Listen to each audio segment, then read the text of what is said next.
Hey everyone, welcome back to another deep dive. Today we're taking a trip to Zaun. Well, sort of. Yeah, more like we're taking a look at the world of Arcane, the hit show everyone's talking about, Exactly, but we're going beyond just the show itself. We're using it as a lens. to look at social inequality. How about that? You got it. We're diving deep with this paper, Class Divide and Social Inequality in Arcane. Really fascinating stuff. It goes beyond just analyzing the show, It hmm uses Arcane's world to actually understand social inequalities in a deeper way, I think. So let's set the stage here a bit. We've got Piltover, the shining city of progress, all those beautiful towers, incredible hex tech, you name it. And then, directly underneath it, we have Zaun, struggling with pollution, poverty.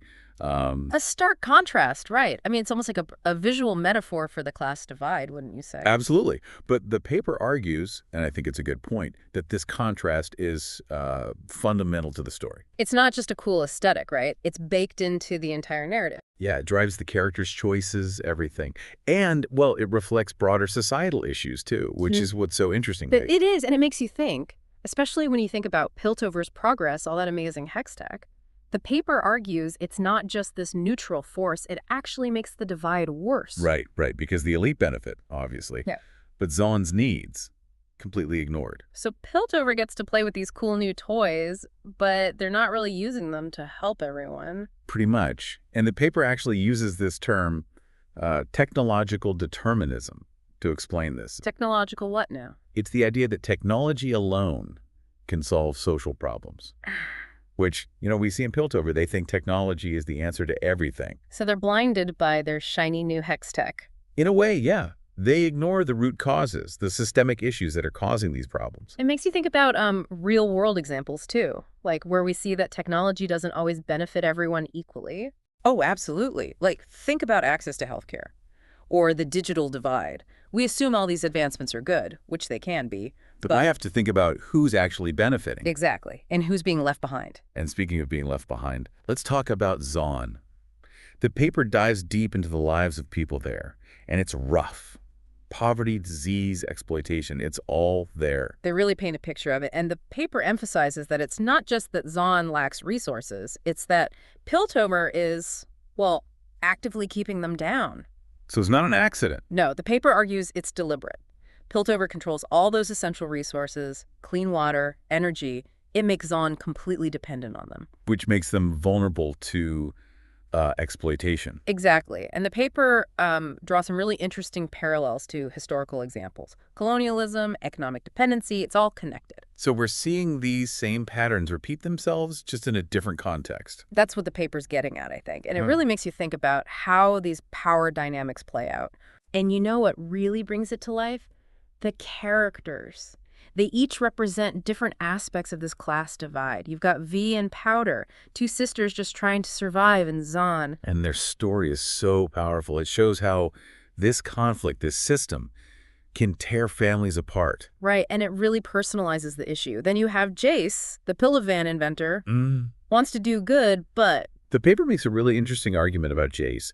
They say he represents this savior complex. The savior complex, huh? What's that all about? Well, it's this idea that he genuinely wants to help Zaun, which I think he does, but What? he approaches it from this place of privilege.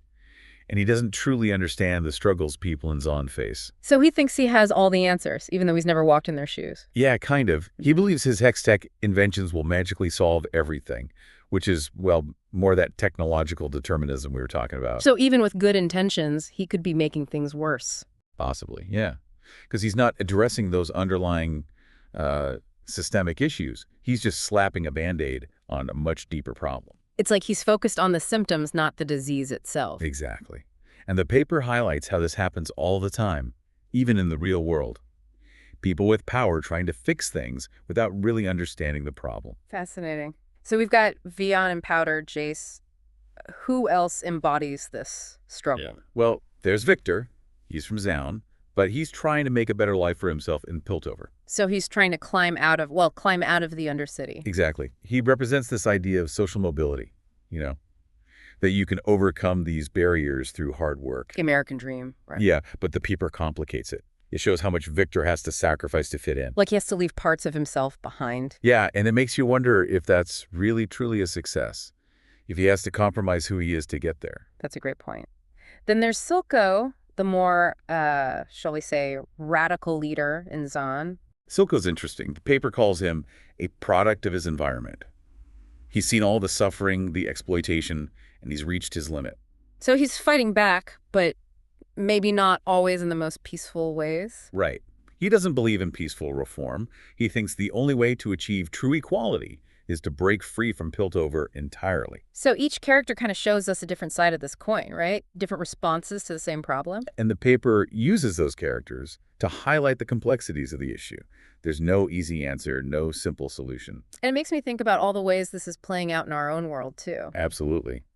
But I think we're getting ahead of ourselves. Right. We've still got a lot to unpack about this cycle of oppression between Piltover and Zaun.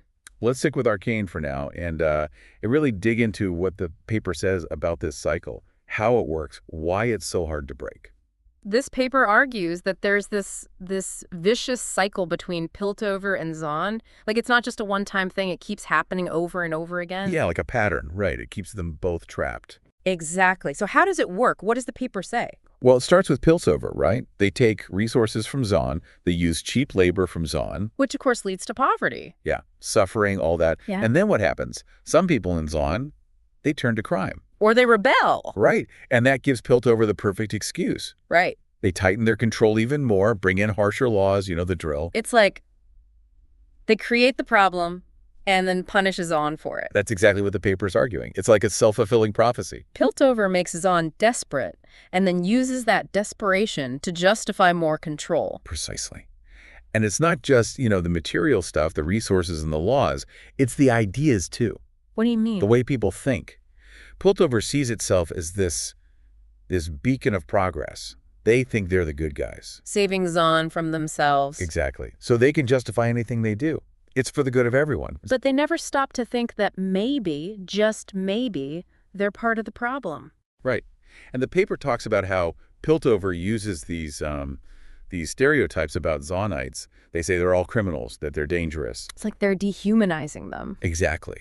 And that makes it easier to ignore the real issues, the systemic stuff that's causing all these problems. It's easier to blame the victim than to admit you might be wrong. Yeah. And that's a powerful way to maintain control, you know, when you can convince people that it's not your fault. And the paper connects this to the real world, right? Not just this fantasy world in Arcane. Oh, yeah. It brings up colonialism, for example. The way colonizers often use these same tactics, same justifications. Like, we're here to help. We're the civilized ones. Right. But really, they were exploiting and controlling these populations, taking their resources, making them dependent. It's the same pattern, just a different time and place. So the big question is, how do we break this cycle? It's tough, right? Because it's so deeply ingrained, both in the way things work and the way people think. So what does the paper say? Is there any hope? Well, it says we need a big shift in power and in perspective. So give Zaun more control. Yes, definitely. Give them the resources they need to be self-sufficient. But also, we have to change the story, the way we think about this whole situation. You mean challenge those stereotypes, those prejudices? Exactly. We have to start listening to the people who are actually affected by these systems. Understand their experiences, their perspectives. And be willing to admit that maybe, just maybe, we've been wrong. That the way we've been doing things isn't working. It's about empathy, right? Seeing the world through someone else's eyes. That's a big part of it. Yeah. And the paper also talks about collective action. It's not enough for just one person to change their mind. We need to work together, right? As a community, as a society. Exactly. Support organizations that are fighting for justice. Get involved in your community. Use your voice to speak out against these systems. It's a big task. But this paper's analysis of Arcane, it really highlights how crucial it is, how much is at stake. And it brings up a really important question. What does progress really mean? Yeah. Is Piltover really progressing if it's at the expense of Zaun? If they're leaving people behind? Exactly. And it makes you think about all the innovators, the Jaces of the world, right? Do they have a responsibility for what they create? For the consequences of their actions. That's what we have to ask ourselves. Yeah. Because good intentions aren't enough. This paper is really a call to action, isn't it?